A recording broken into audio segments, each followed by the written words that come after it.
이 채널에서 연재되고 있는 미드웨이 예전 현재까지의 진행 상황은 항모 3척에 큰 피해를 입은 일본이 마지막 항모 히류에서 급강하 폭격기 편대를 보내 미 항모 요크타운을 공격하고 3발의 폭탄을 명중시켰습니다. 공격이 다 끝난 시간은 1942년 6월 4일 오후 12시 15분경으로 추정되고 기관이 멈췄던 요크타운은 이후 단시간에 피해를 복구하고 다시 기동 가능하게 됩니다. 일본 공격대는 3분의 2가 넘는 항공기가 파괴되는 큰 피해를 보았습니다. 당시 기함 나가라의 나구모 제독도 이후 공격 계획을 준비했고 특히 히류에서는 야마구치 다몬 제2항공전대 사령관이 급강하 폭격기에 이어 뇌격기 편대를 편성해 미 항공모함을 공격하려고 했고 뇌격기 편대 지휘는 항모 히류의 비행대장이었으며 새벽에 미드웨이 섬 공습을 이끈 도모나가 조이치 대위가 이끌게 될 예정이었습니다. 일본 급강하 폭격대가 공격을 시작한 후부터 요크타운이 어느 정도 복구되는 오후 1시에서 1시 반 사이에도 많은 일이 벌어지는데 당시 일본 함대에서 무슨 일이 벌어지는지 살펴보기 전에 일본 항모와 미 항모의 결정적 차이점에 대해 하나 언급하도록 하겠습니다.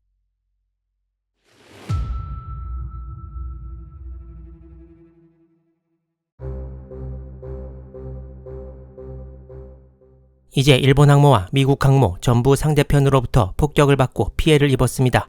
사진에 나온 카가와 요크타운은 적으로부터의 폭격 후 피해 정도가 매우 달랐는데요. 물론 맞은 폭탄의 개수와 경납고 안 상황이 서로 같지 않았지만 일본 항모와 미국 항모는 데미지 컨트롤에서도 매우 다른 모습을 보여줍니다.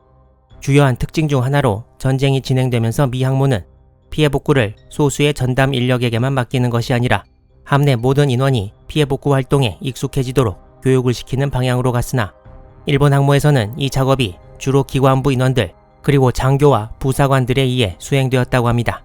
따라서 기관부의 장교 등이 전사할 경우 피해 복구를 지휘할 사람이 사실상 없었고 미 항모에 비해 불리하게 작용했습니다. 또한 일본 함들은 미국 함들과 달리 피해 복구 장치, 장비와 인원을 함내에 골고루 배분하는 개념이 없어서 한 군데 주요 장치가 고장나면 바로 전체 피해 복구가 정지되는 상황이었다고 합니다. 이외에도 다른 전문적인 내용이 많지만 일본 해군 함정들의 데미지 컨트롤 능력은 미군과 비교해봤을 때 인력, 장비, 절차 면에서 전부 열세였으며 시간이 지나면서 이 차이가 전쟁의 결과에 큰 영향을 미치기 시작합니다. 그럼 이제 다시 일본 함대 사령부로 돌아가 보도록 하겠습니다.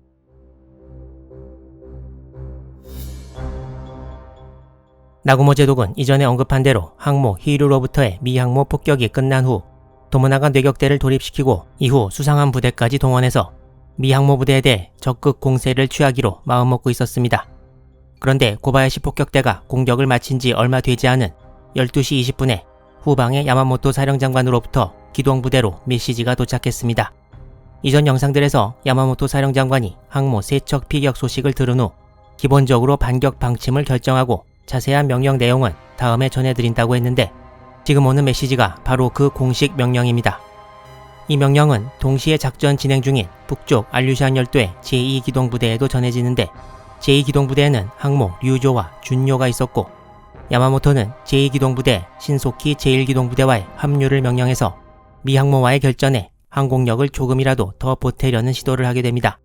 하지만 제2기동부대가 작전을 펼치고 있는 알류샨 열도와 미드웨이와의 거리는 대략적으로 따져도 2000km가 훨씬 넘었고 이는 둘 중 더 느린 항모 준요가 최고속도로 달려도 꼬박 이틀이 걸리는 거리입니다.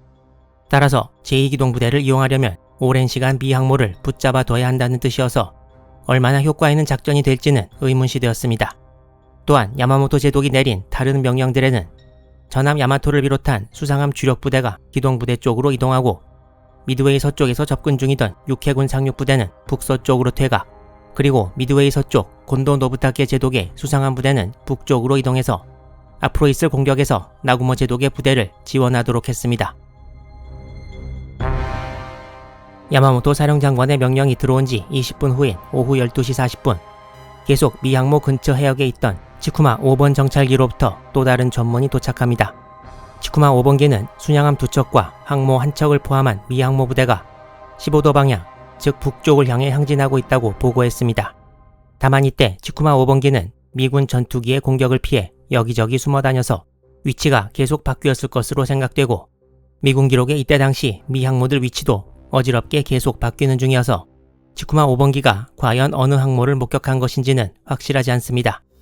하지만 치쿠마 5번기의 보고에 항모가 20노트 속도로 이동하고 있다고 했으니까 당시 기관부 피해로 움직이지 못했던 요크타운은 아니었을 것이고 태스크포스 16 항모, 엔터프라이즈 혹은 호넷 중 하나로 추측됩니다. 미 항모 한 척이 북쪽으로 이동하고 있다는 보고는 나구모에게 중요한 단서를 주는데 그것은 미 항모와 일본 함대와의 거리가 멀어지고 있다는 것이었고 그렇게 된다면 미 항모 부대와 일본 수상함 간의 결전도 어렵게 된다는 것이었습니다. 수상함 결전을 노리던 일본으로서는 좋지 않은 소식이었고 이러한 상황 인식이 미국 측 자료에 일본 자료를 인용해 적혀 있습니다. 나구모 제독은 미 함대와 멀어지지 않기 위해 북진을 명령할 수밖에 없었고 5분 뒤인 12시 45분 기존 방향인 60도에서 정북 방향으로 항로를 변경합니다. 그리고 나구모의 항로 변경과 같은 시각 요크타운을 공격하러 나섰던 고바야시 항공대로부터의 연락이 도착합니다. 먼저 공격에 나섰던 18기의 일본 급강압 폭격기 중 살아남은 5기 중 하나에서 히루로 무전을 보내 적 항모, 즉 요크타운이 불길에 휩싸였고 아군기는 더 이상 보이지 않고 지금 귀환 중이라고 보고했습니다. 이 전문은 일본기들의 공격이 끝난 지 얼마 되지 않았을 때 보내진 것으로 생각되나 히루에서 이 전문을 받은 것은 12시 45분이었다고 기록되어 있습니다. 이 보고와 이전에 고바야시가 보냈던 보고로 야마구치 사령관은 히류 급강압 폭격대가 미 항모에 명중탄을 냈다는 것을 확실히 알게 되었습니다. 하지만 원래 모함에 공식 보고를 보내는 것은 지휘관기가 하게 되어 있는데 전문을 보낸 사람이 요크타운에 명중탄을 마친 나카가와 시즈오 비행병조장이어서 야마구치 사령관은 급강압 폭격대 지휘관이었으며 1중대장인 고바야시 미치오 대위 그리고 다음 순위 지휘관 2중대장 야마시타 미치지 대위가 전사했음도 간파했습니다. 야마구치 사령관은 폭격대가 상당히 큰 피해를 입었음을 직감했으나 발진시킨 폭격기 18기와 전투기 6기 중 정확히 얼마만큼의 피해가 났는지는 생존한 항공기들이 돌아와 봐야 알 수 있었습니다. 그리고 일본 함대 사령부가 그렇게 알고 싶어하던 미 항모 부대에 대한 정보가 예상치 못한 상황에서 들어오게 됩니다.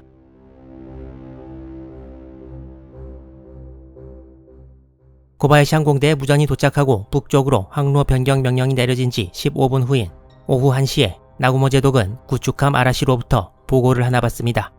바로 바다에 떨어져 있던 미군 조종사를 한 명 포로로 잡고 얻은 정보였는데요.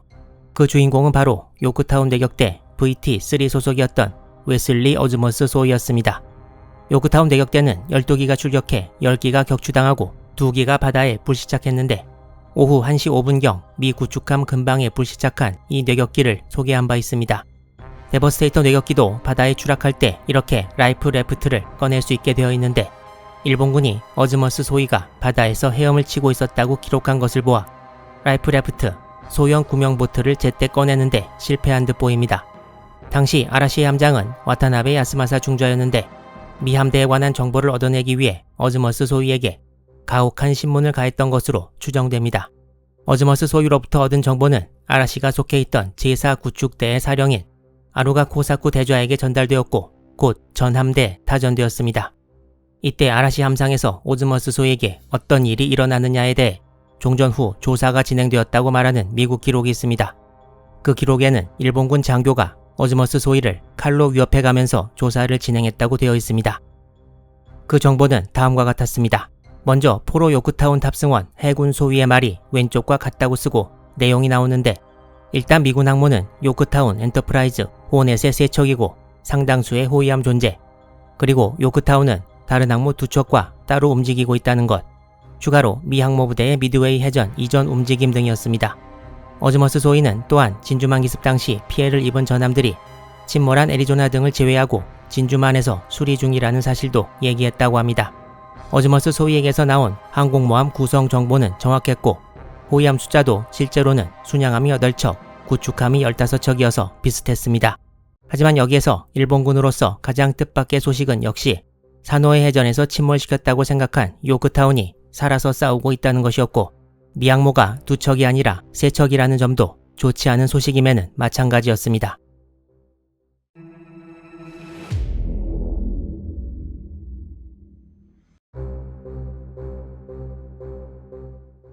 엔터프라이즈 급강압 폭격대를 아군 항모부대로 이끌어 거의 팀킬을 한 아라시는 자기 편 항모 3척이 파괴된 것에 화가 났는지 만행을 저지르게 되는데요. 6월 4일 오후 늦게 오즈머스 소위를 처형해버렸습니다. 오즈머스 소위가 목숨을 잃는 상황에는 여러 설명이 있는데 일본 공식 기록에는 오즈머스 소위가 사망했고 바다에 수장했다는 말밖에 없습니다.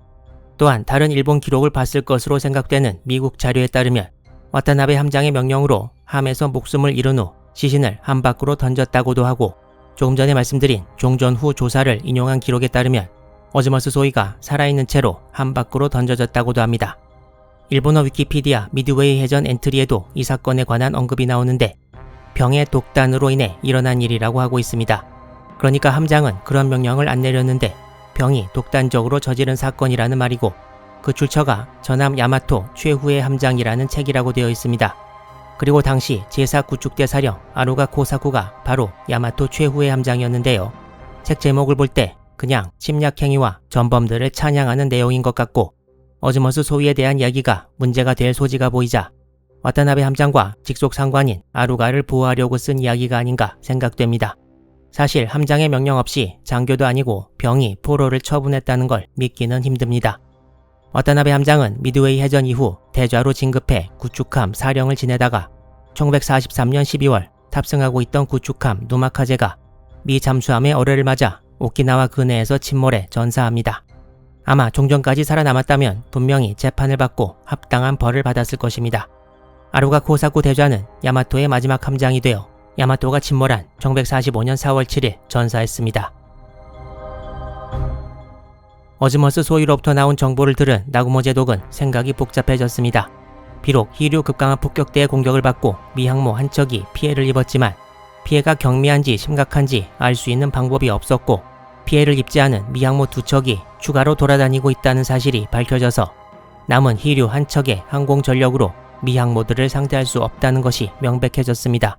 원래 일본군 계획이 급강한 폭격으로 미 항모 갑판을 못쓰게 만들어 이착함을 막고 추가로 뇌격대 공격으로 기동 불능을 만든 후에 수상함이 끝낸다는 작전이었는데 멀쩡한 미군 항모가 2척이 더 있으면 히류 항공대로 이걸 다 잡을 수는 없었습니다. 이제 나구모로서는 준비가 진행 중이던 도모나가 뇌격대의 공격을 취소하고 히류를 데리고 퇴각할 때가 드디어 다가왔다고 볼 수도 있었습니다. 하지만 나구모 제독은 그 정반대의 결정을 내리게 됩니다.